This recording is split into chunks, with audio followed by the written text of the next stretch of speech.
C'est un principe d'adoption de la technologie en éducation. Donc, logiquement, je ne peux pas commencer par la technologie, par l'IA, je peux commencer par la pédagogie. C'est la pédagogie qui est le moteur de la technologie. Et je commence par la pédagogie, l'enseignement, mais en milieu universitaire aussi. Donc, j'ai choisi le modèle suivant, qui n'est pas très compliqué, d'enseignement d'apprentissage effectif, parce que tout le monde va s'y reconnaître. Tout le monde ici, tout le monde qui a enseigné, qui enseigne, a passé par les mêmes éléments de contenu. Donc, la première chose qu'on regarde, je pense que c'était Geneviève qui en a parlé aujourd'hui, qui m'enseigne qu'on commence toujours avec le contenu, hein, puis c'est une obsession en milieu universitaire. Il y en a qui ne considèrent que cet aspect. Mais ça nous est légué par le cursus, on y ajoute notre expertise, nos intérêts. Donc, premier élément. Deuxième élément, on pense aux méthodes pédagogiques. Par exemple, si on enseigne en magistral, je n'ai pas de problème à enseigner en magistral, en fait. C'est pas un problème, c'est vilipendé, mais en fait, je pense que c'est un bon ingrédient d'enseignement. Si ce n'est que le seul instrument qu'on utilise, c'est peut-être pas idéal. Je suis préférable d'utiliser des approches qui sont actives, si c'est possible, expérientielles. Moi, j'aime bien l'approche dialogique qui marche bien dans les sciences humaines et sociales. Hein. Un peu de théorie pour commencer, mais on en discute et c'est là qu'on peut vraiment maîtriser les concepts. Après, on se pose la question des activités pédagogiques qu'on peut utiliser, hein, des lectures, des discussions, présentations, et ainsi de suite. J'ajoute ici le style pédagogique, donc on ne parle pas souvent, mais en fait, souvent le style pédagogique va déterminer quelle méthode et quelles activités on va choisir. Hein. Moi, j'ai tendance à être plutôt informel, j'utilise de l'humour, je suis dans le relationnel, mais une approche formelle marche tout aussi bien. J'ai vu, en fait, parmi les plus beaux cours que j'ai vus, c'était dans le style formel, c'était parfait. Après, on considère les éléments d'évaluation. Je ne vais pas rentrer dans les détails, mais j'aime bien, moi, expérimenter avec les évaluations de groupe, les évaluations paritaires, et ainsi de suite. Mais il y a un sixième élément qu'on voit au centre. Est-ce que j'ai un pointeur avec ça?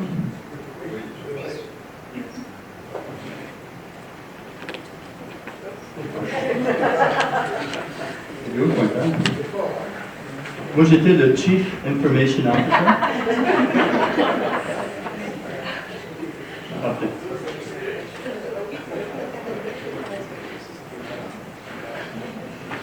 Je vais vous dire aussi, en informatique, 95% des problèmes. Les autres 5% un philosophe. Vous voyez, c'est au centre, c'est le sixième élément qui porte sur l'organisation du cours, donc on appelle gestion de cours, logistique du cours. C'est un aspect qui est un peu négligé parce que c'est pas aussi noble que les autres, mais ça comprend des éléments comme, par exemple, pour les textes à acheter, des exigences pour les travaux, les dates limites. On parle, par exemple, comment avoir accès aux professeurs, les zooms de courriel, ainsi de suite. Donc, ça, vous pouvez le lire. Et en fait, j'ai lu une étude qui rapportait que la majorité des questions que les étudiants posent portent sur l'organisation du cours. Donc, ce n'est pas à négliger. Donc, on peut se poser la question, où peut-on intégrer l'IA parmi ces éléments, les 6 éléments qu'on voit ici. Donc, d'emblée, si on pense à style pédagogique et méthode pédagogique, pas vraiment. C'est des éléments plus subjectifs. Je ne vois pas comment l'IA pourrait nous aider, mais si vous avez des idées, venez m'en parler. Côté contenu, en fait, il y a des choses qu'on peut faire, et dans la présentation avec Patrick tout à l'heure, à 5h30, on va vous montrer comment il est possible d'intégrer l'IA. Côté activité pédagogique et évaluation, je pense que c'est possible, mais ce serait plutôt faible. Hein? C'est pas donner des suggestions, on peut googler, ce serait plutôt aussi facile, mais c'est possible aussi. Et donc, dans tout ça, donc on a parlé de contenu, activité pédagogique, mais je pense que c'est ici qu'on peut vraiment faire une différence pour les gens particuliers dans la gestion du cours. Et c'est la raison pour laquelle j'ai décidé d'appliquer l'IA à cet élément, en utilisant un dialogueur, un chat. Vous allez voir plus tard, pour les contenus, on ne parle pas de chat, mais dans ce cas-ci, je pensais que ce serait utile, d'autant plus que tout à l'heure, je disais que toutes les questions, la majorité des questions proviennent portent sur la question de l'organisation. Donc, je pense que ça a du sens. Je vais faire une petite distinction. J'ai choisi d'introduire un agent virtuel de classe par opposition à un agent virtuel d'enseignement. Un agent virtuel d'enseignement répondrait à des questions de contenu court, alors qu'un agent virtuel de classe répond à des questions qui portent sur la logistique du cours. Donc, il y a une petite distinction à faire, mais je pense que c'est important de le noter. Ceci dit, il y a un logiciel qui existe déjà, qui prétend porter sur, non, c'est méchant, qui porte sur l'agent, sur les questions de contenu court, et c'est celui-ci. Est-ce que vous avez déjà entendu parler? C'est le AI Tutor Pro. Ça a été créé par Contact Nord. Et foncièrement, ce que c'est, dans le fond, c'est un outil qui permet de poser des questions. Parce que l'IA générative, et en particulier la technologie de type GPT, basée sur les LLM, les grands modèles de langage,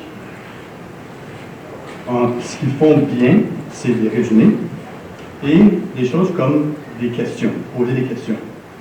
Donc, en général, donc pour les profs peuvent l'utiliser pour générer des questions à choix multiples. Je l'ai essayé, c'est correct, ça fait le travail. Je pense que si vous l'essayez, vous allez voir que vos propres questions sont à un niveau un peu supérieur, mais ça existe. On peut générer des questions en développement avec la grille de notation, c'est utile. Ça génère une description de cours. Encore là, c'est un résumé, donc c'est quelque chose qui est bien. Mais du côté des étudiants, ce qui nous intéresse, c'est l'outil génère des questions qui vont permettre aux étudiants de vérifier leur connaissance dans un certain sujet. Donc, ça peut être utile. Ou, d'autre part, d'étendre leur connaissance dans le sujet. Pour moi, ça suscite quelques questions. D'abord, est-ce que les étudiants utiliseraient vraiment cet outil? Peut-être que oui, je ne dis pas non. C'est possible. En fait, moi, je vous inviterais à l'essayer pour voir si vous avez du succès avec. Mais dans ma deuxième question, c'est est-ce qu'il ferait mieux que OpenAI? Parce qu'encore là, moi, je peux aller tout simplement sur OpenAI, poser des questions, ou demander à l'outil de générer des questions sur un sujet et tester mes connaissances. C'est possible. Mais peut-être qu'il y a des avantages avec l'outil parce que c'est mieux circonscrit dans un domaine d'études. Donc c'est ça ma deuxième question, mais la plus importante pour moi, c'est la troisième. Quel type de connaissances sont visées par l'outil? Okay. Parce qu'il semble que les questions portent davantage, vous l'avez reconnu ça? Hein? Ça c'est notre tableau fétiche en éducation, les taxonomies Bloom, des choses, mais c'est quand même très utile. Il semble que l'outil se concentre sur les trois premiers paliers. Hein, on veut se remémorer, comprendre, peut-être même appliquer, mais ça se cantonne plutôt dans ces trois paliers de la taxonomie Bloom. Mais pour les cours d'histoire, de philosophie, de sciences politiques, rappelez-vous, ma question c'était dans l'enseignement, dans les sciences humaines, au niveau universitaire. Et dans nos cours de philosophie de Sciences Po, on n'est pas vraiment intéressé à établir des faits.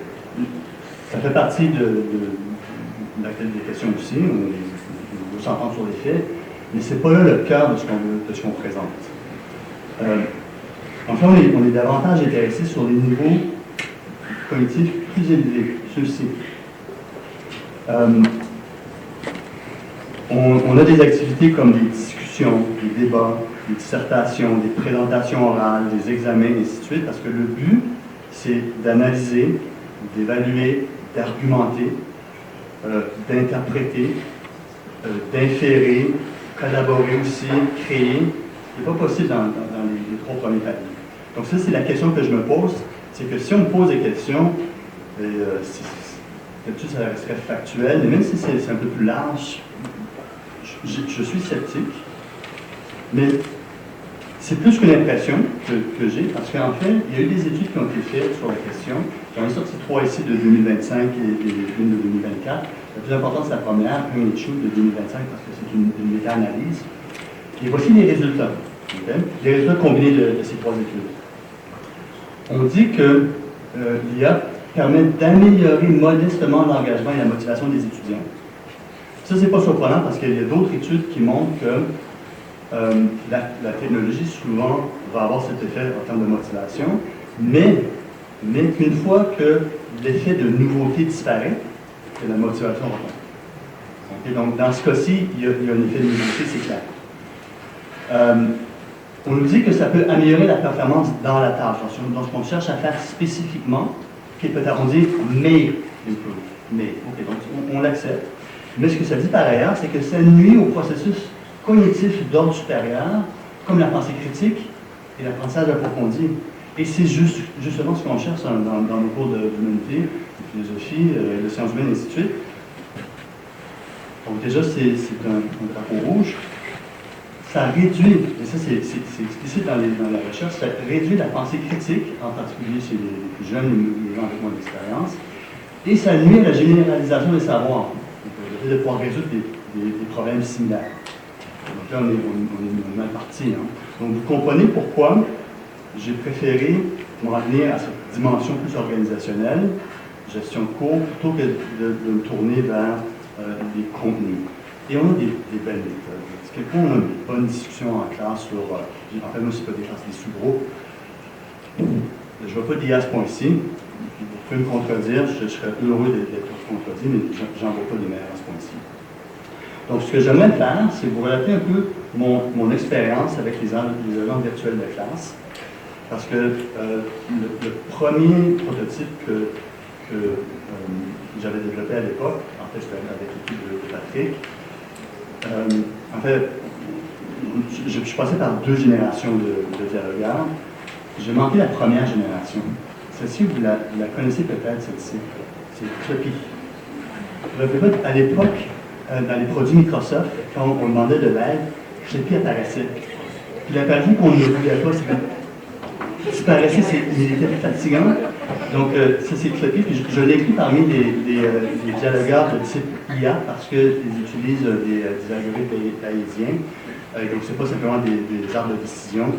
Donc, je l'inclus comme la première génération.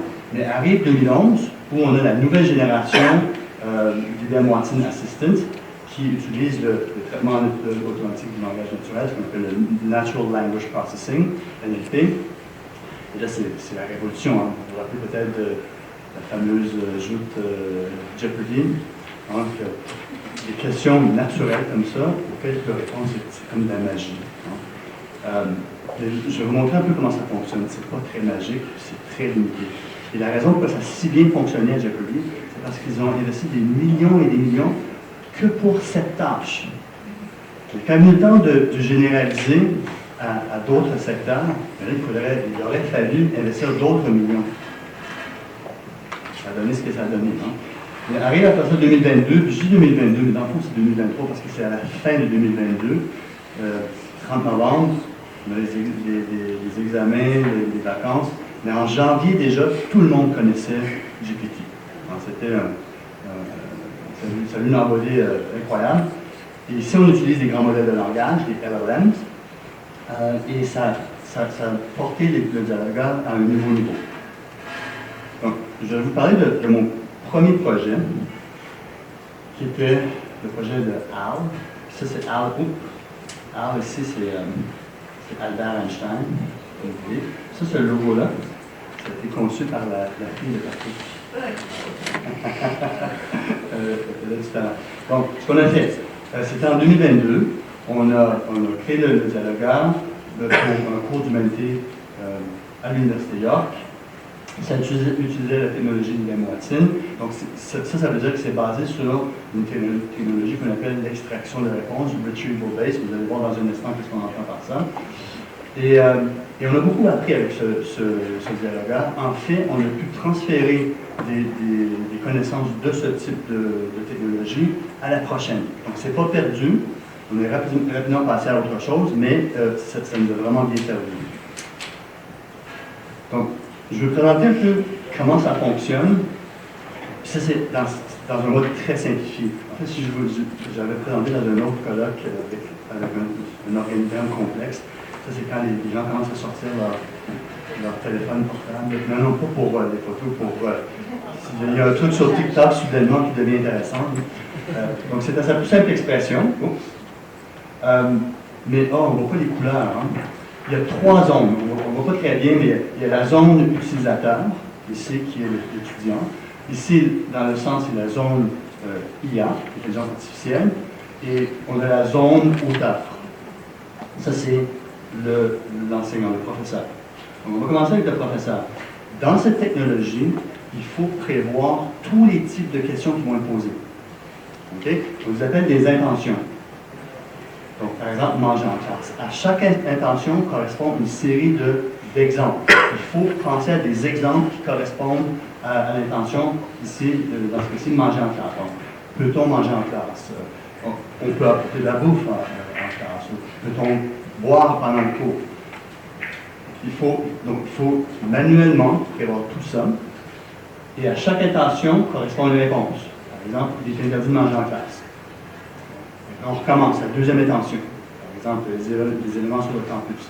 Il faut penser à toutes les façons dont on peut poser la question. Donc, ça peut être, par exemple, ici, qu'est-ce que je peux faire sur le campus? Hein? Mais ça peut être aussi, je m'emmerde.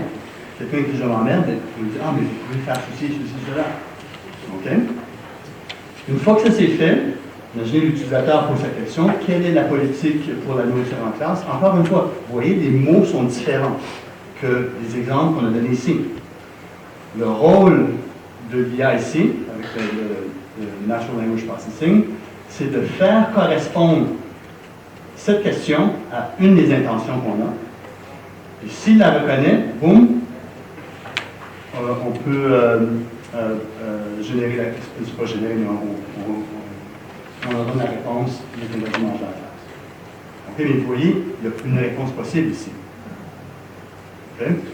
Un des problèmes aussi, c'est que chaque semaine, on devait vérifier si le dialogueur a bien répondu aux questions.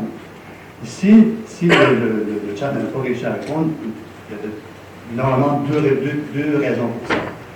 Ou bien on a omis une intention, et donc il faut ajouter une intention. Ou bien on avait l'intention, mais il nous manque des exemples pour que la question posée soit associée à l'intention.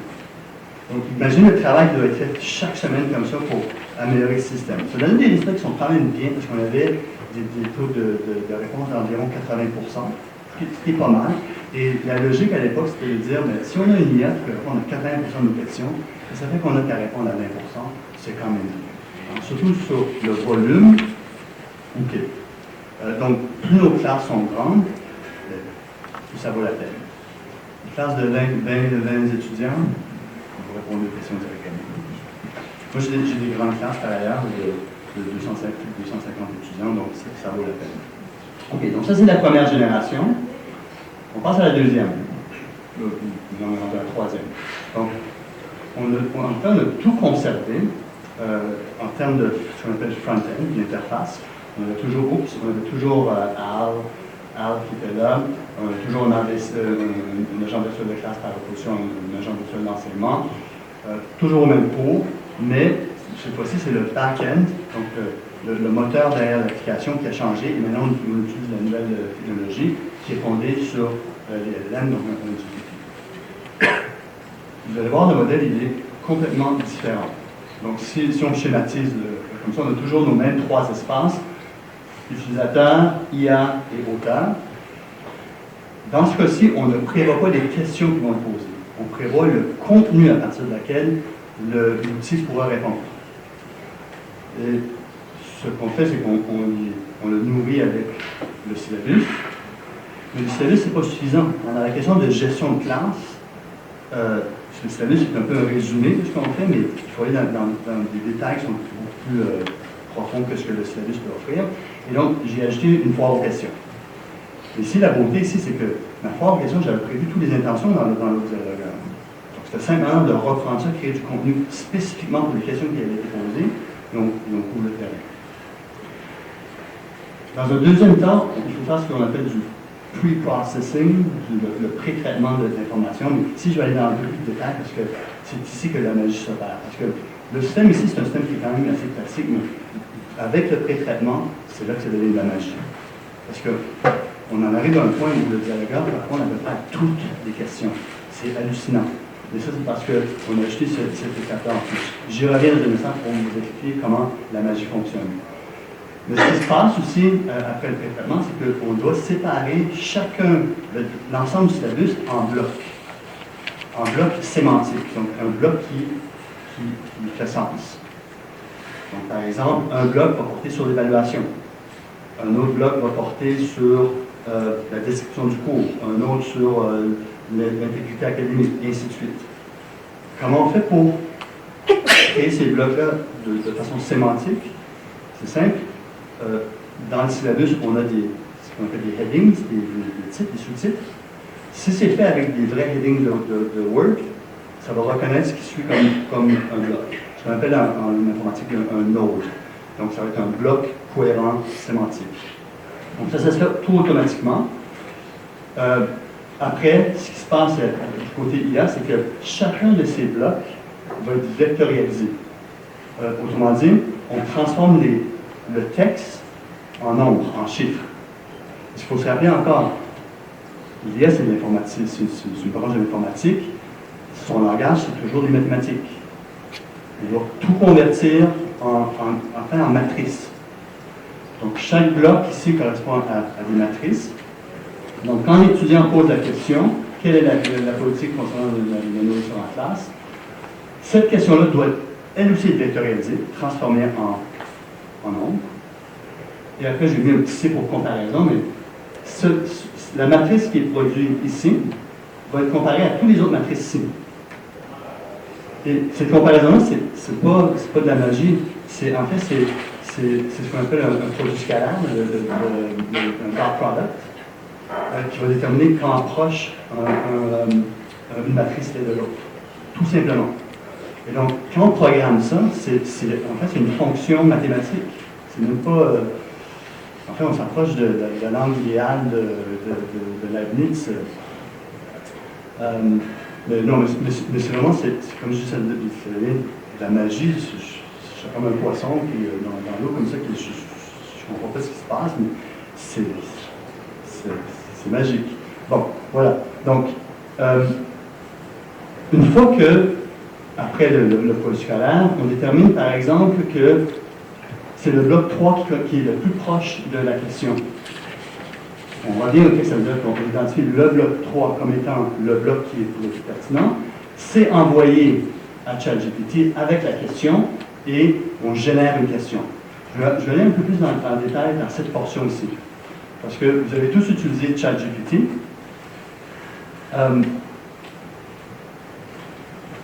Quand il y a ce qu'on appelle une terme technique qui s'appelle le prompt engineering, l'ingénierie de requête, il y a des pratiques exemplaires pour poser des questions à GPT.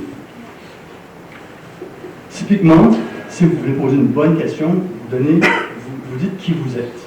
Je suis un artiste, blablabla. Je suis un assesseur de... Bon, vous définissez qui vous êtes. Vous incluez une portion de contexte. Et après, vous posez la question. C'est là que vous avez les meilleurs résultats. Donc, ici, ce qui s'est produit, c'est que mon dialogueur a une définition. Ça, c'est envoyé, c'est la première chose qui est envoyée dans la requête. Après, on envoie le bloc qui était choisi, qui était pertinent. Ça, c'est envoyé aussi dans la requête. Et on ajoute répondez seulement à partir du contexte, là, pour s'assurer qu'il y ait des hallucinations. Et après, on ajoute la question. Tout ça ensemble, c'est programmé derrière la scène, ensemble, et on envoie ça à ChatGPT qui génère une réponse. OK?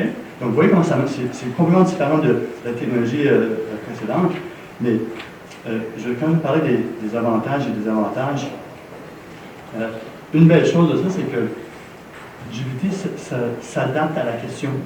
Donc, si je dis, la question qu'on avait plutôt, c'est, donc, si j'avais dit, est-il permis de manger en classe? Oui, il est permis de manger en classe. Est-ce qu'il est interdit de manger en classe? Non, il n'est pas interdit de manger en classe. Parce que c'est génératif, ça produit une réponse qui est différente à chaque fois. Alors que dans le système retrieval du dialogueur de deuxième génération, on a toujours la même réponse, quelle que soit la question. Ce qui fait un peu, ça manque de naturel. Ça, je ne vais pas passer de temps là-dessus trop tôt, c'est que je vais juste vous montrer que il y a toutes sortes de questions qui sont posées qui vont au-delà du syllabus. Comme par exemple, how do you connect to Zoom? Ben, moi, dans le syllabus, je veux dire, connectez-vous à Zoom, vous accédez à Zoom pour communiquer avec votre professeur, mais comment je fais ça? Bon, il faut prévoir du contenu pour répondre à ce genre de questions. Et je même inclus, parce que les étudiants vont toujours tester le dialogueur, on a des questions comme can you write my paper for me? Moi, je prévois des genres de réponses. Yeah, sure, no problem. Mais c'est moi qui vais avoir la note. Des trucs du genre. On en prévoit quelques-uns, mais ceci dit, il y a même. Mais il peut le faire, sans problème. Mais ce qui est fascinant, c'est que même les questions que je n'ai pas prévues, hein, il va lui donner une réponse. Ce qui n'aurait jamais été possible avec le dialogueur de la génération précédente. OK. Je vous avais parlé, je vous avais promis en fait de parler du pré-traitement, parce que c'est là que ça se joue. Je veux que vous voyez quel sens ça prend. Donc ça, c'est mon syllabus de mes cours. Vous pouvez voir ici, par exemple, ça c'est un heading, donc tout ce qui vient après, c'est un node, c'est un bloc. Ça va comprendre comme une unité sémantique. Mais si vous regardez ici, okay, course director, prof, c'est assez clair. Email, donc domaine personnel à LQ.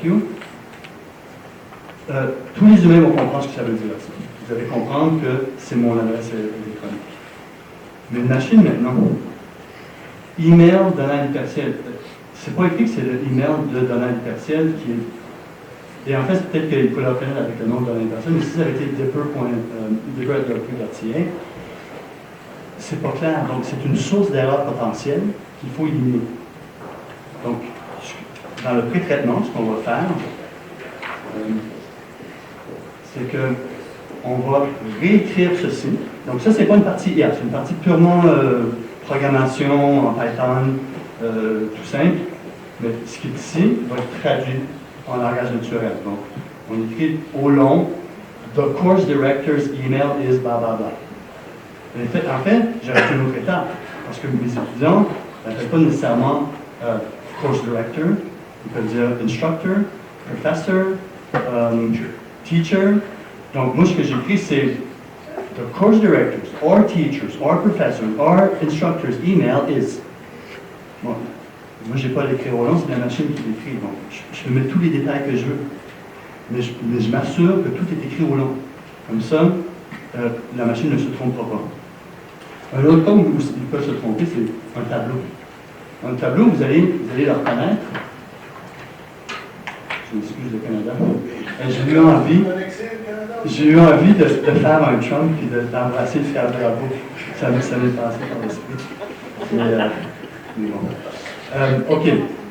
Ici, tout le monde, n'importe quel être humain va comprendre ici que Champlain, le sujet du module, c'est Champlain Impressionism et que les lectures pour ce module sont ici et que la date qu'on va présenter le module, c'est ici. Alors, ça, c'est clair. Un humain va comprendre ça. Une machine, c'est autre chose. Et en fait, les tableaux, ils avaient souvent la difficulté à interpréter un tableau. Donc, encore là, une petite algorithme très simple où on fait réécrire tout ça au long. Pas, je ne vais pas rentrer dans les détails, mais c'est facile en regardant avec le titre, puis de faire aller un après l'autre. On fait écrire au long. The topic entitled Champlain in French Humanism is on September 12, and the readings are blah blah blah. Donc ça, c'est qu'on s'assure que la machine va bien comprendre ce qui est écrit ici. Donc, si on prend le temps de faire ce pré-traitement, on réduit d'autant les chances d'erreur. OK. Je vais revenir à quelques avantages et désavantages. Si on revient ici aux dialogueurs de deuxième génération plutôt que de troisième, d'abord, un des grands désavantages, c'est que l'entraînement est basé sur une forte intervention humaine. Hein? C'est du travail. En fait, le travail que j'ai vécu, ça ne justifiait en rien le temps que je pouvais épargner du côté des étudiants. La seule raison, parce qu'on m'a posé la question, pourquoi tu fais ça? Ma réponse est que c'est pas une man.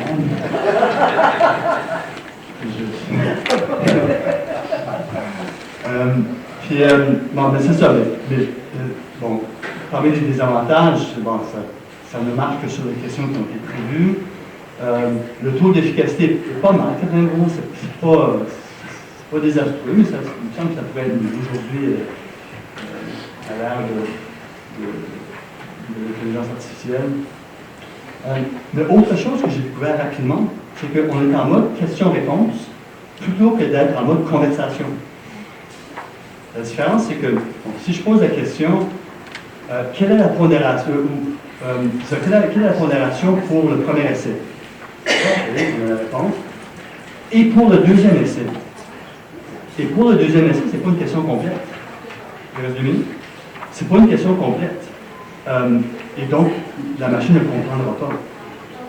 Mais aujourd'hui, les étudiants sont tellement habitués à ce mode de conversation avec GPT qu'on ne peut pas juste leur faire un truc de question-réponse. Donc, ce qui nous amène aux avantages c'est ma dernière diapo. D'abord, en termes de Natural Language Processing, c'est tellement supérieur avec cette nouvelle génération, ça c'est d'une part. On a des réponses contextuelles, ça je l'ai mentionné rapidement. Ça va adapter la question selon la question qui a été posée. Au taux de réponse, c'est à peu près 100%. Je dis à peu près parce que des fois, il y a des questions que le dialogueur n'arrive pas à répondre, mais honnêtement, moi, je n'arrive pas à comprendre la question. Hein? Donc, mon intelligence naturelle répond pas ne satisfait pas à la tâche, l'artificiel encore moins. Ça répond à partir d'un contenu qui a été déversé, donc je donne le contenu, je n'ai pas à prévoir les questions. En termes de flexibilité, je vais aller rapidement, le temps d'entraînement c'est réduit au maximum, c'est une gestion qui est beaucoup plus facile, on fait beaucoup moins de temps. Regardez ici, c'est beaucoup moins cher. Le premier projet, on payait à IBM 250 000 par année, et ce que les étudiants l'utilisent une fois ou 1000 fois, ou peu importe. Ici, maintenant, c'est à l'utilisation. Plus les étudiants l'utilisent, plus on paye. On est rendu maintenant à quoi? À peine à 1 000 $. Je pense que c'est des ordres de magnitude qui sont beaucoup de loin de l'intérieur. Je ne parlerai pas d'hallucination parce qu'il ne me reste plus de temps, mais je pense qu'on peut terminer ici. Ouais?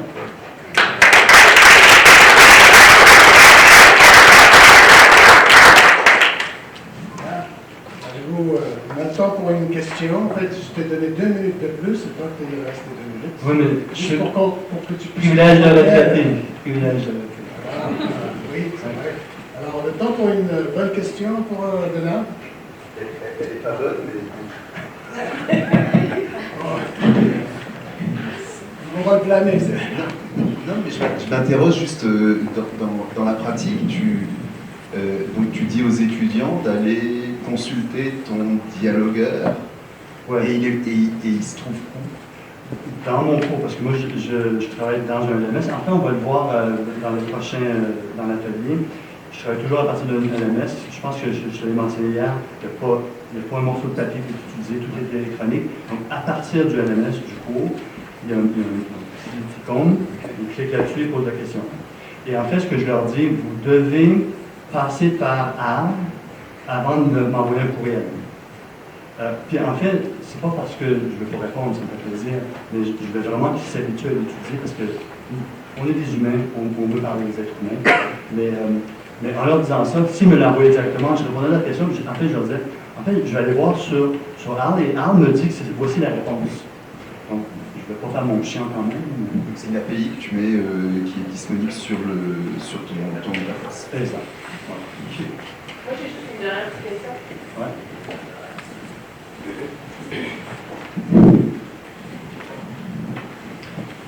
Anne, c'est qui l'a nommé? Al, c'est moi. C'est Al qui l'a nommé. Ok, merci. Je suis vraiment, vraiment contente d'entendre ça. J'avais compris Anne.